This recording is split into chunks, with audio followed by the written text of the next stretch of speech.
السلام عليكم everyone. اللحوم بأنواعها.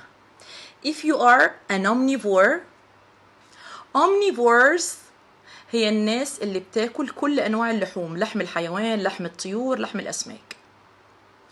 meat لحم الحيوان like beef لحم البقري أو اللحم الشمبري. veal اللحم البتلو.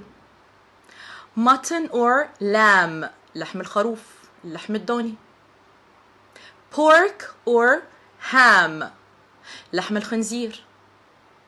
أما بقى bacon هي special cut من pig's leg. I guess it's the upper part of the pig's leg.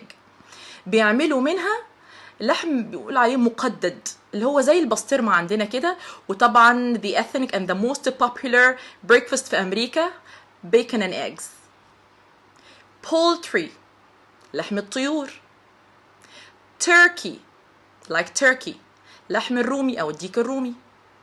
chicken لحم الدجاج. duck لحم البط. pigeon لحم الحمام. quail لحم السمان.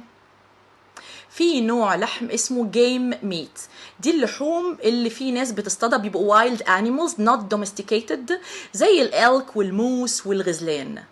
لحم الظبيان والغزلان. لحم الغزلان بقى مشهور جدا في الخليج وبيتاكل طبعا، اسمه venison. أما بقى لحم الإنسان اسمه flesh.